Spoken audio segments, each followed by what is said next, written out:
তো hello guys, welcome to my page and channel roaster 7। আজকের এই ভিডিওতে তোমরা দেখবে, শুনবে এন্ড ফিল করবে এই ঈদে ঘটে যাওয়া ভাইরাল সব কিছু। তো চলো আর বেশি বক বক না করে ভিডিও শুরু করি। ও তোমার কোন কোন জায়গায় ব্যথা গো বান্ধবী ললিতা, তোমার কোন কোন জায়গায় ব্যথা গো বান্ধবী ললিতা।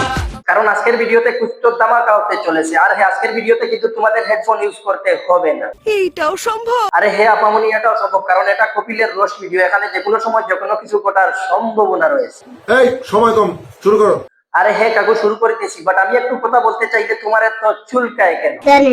আরে বিষয়টা আমিও জানি না, কাকুরের তো চুলকায় কেন। আর হ্যাঁ, আমার ভিডিও থেকে যার যার চুলকায় তোমাদেরকে মলম লাগানোর ব্যবস্থা রয়েছে, কারণ এটা কপিলের ভিডিও। এখানে যে কোনো সময় যে কোনো কিছু ঘটার সম্ভাবনা রয়েছে। থাপড়ে তোর দাঁত ফলাই দেবো। ও সরি মুশারফ করিম ভাই, দাঁত ফালানো লাগবে না, কারণ আমি বুঝতে পেরেছি আমি লাইনের বাইরে গিয়েছিলাম, যার জন্য আমি দুঃখিত। আমার ভুল হয়েছে, ক্ষমা করে দেন। আর হ্যাঁ, শুরু করিতেছি, তোমরা শুধু ধৈর্য ধরে দেখতে থাকো, এনজয় করো। প্লিজ তোমরা যেখান থেকে দেখতেছো স্ট্যান্ডি দেখতে থাকো, কারণ मौसम बिगड़ने वाला है और मेरे भाईजान आने वाला है। अपनी कुर्सी की पेटी बांध लो, मौसम बिगड़ने वाला है। ঠিক আছে।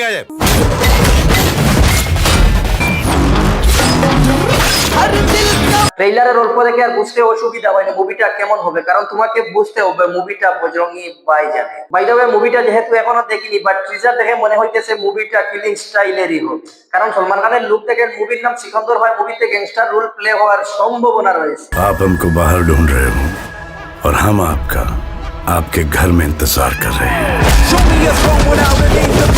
বাই দ্য ওয়ে, এই মুভিতে এর থেকে ভালো ডায়লগ আছে কিনা জানি না, বাট সালমান খানের এই ডায়লগটা আমার অনেকটাই পছন্দ হয়েছে, বিশ্বাস করো অনেকটাই পছন্দ হয়েছে। এসআরকের পাঠান মুভির ডায়লগের মতো।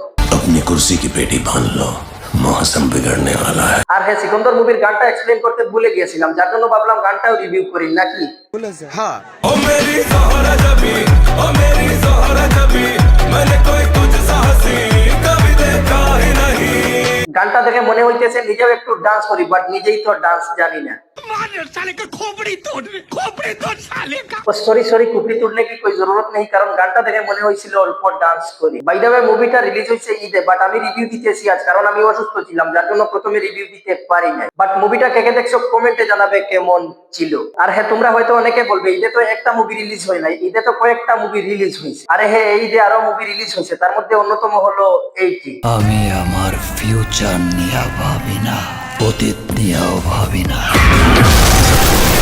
আমি শুধু একটা জিনিসই ভাবি, নিতো শুধুই আমার।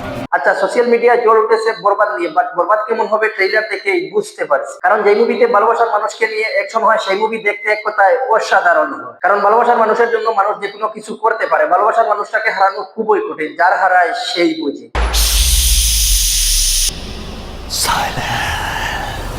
বাই দ্য ওয়ে, সাকিব খানের লুকটা জাস্ট ওয়াও, কারণ সাইলেন্স বলার স্টাইলটা দারুণ ছিল। আর হ্যাঁ, মুভিটা কে কে দেখছো কমেন্টে জানাবে। আমাদের ইন্ডিয়া যদি রিলিজ হইতো তাইলে আমি অবশ্যই দেখতাম, বাট সালমান খানের সিকন্দর অবশ্যই দেখবো, কারণ অনেক আশা নিয়ে বসে আছে। আচ্ছা, বাংলাদেশে শুনলাম নাকি আরেকটা মুভি রিলিজ হয়েছে।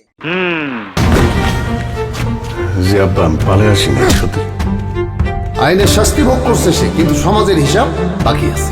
এই মুভিতে হিরো হিসাবে রোল প্লে করেছেন আফরান নিশো, বাট হিরোইন হিসাবে যিনি রয়েছেন ওনার নাম সংগ্রহ করতে পারি, যার জন্য আমি দুঃখিত। কারণ বাংলা সিনেমা খুব একটা দেখি না, যার জন্য বাংলা সিনেমার হিরোইনদেরকেও খুব একটা চিনি না। বাট এই যে ভারত বাংলায় 3টা মুভি রিলিজ হয়েছে, যার যার পাশে হল রয়েছে তারা অবশ্যই দেখবেন, কারণ একটা মুভি বানাইতে ডাইরেক্টরের পেছন ফেটে যায়। সঠিক বলেছেন। আর হ্যাঁ, এই 3টা মুভি সম্পর্কে এক্সপ্লেন করতে আমারও পেছন ফেটে গেছে, যার জন্য এই ভিডিওতে একটি লাইক করতে পারেন, একটি কমেন্ট করতে পারেন, সাথে একটি শেয়ারও দিতে পারেন। এখনই দিবি, এক সেকেন্ড সময় দিবি না। এন্ড আমার চ্যানেলে নতুন হয়ে থাকলে এইখানে ক্লিক করে সাবস্ক্রাইব করতে পারেন, আর পেজে থাকলে পেজটি ফলো করতে পারেন।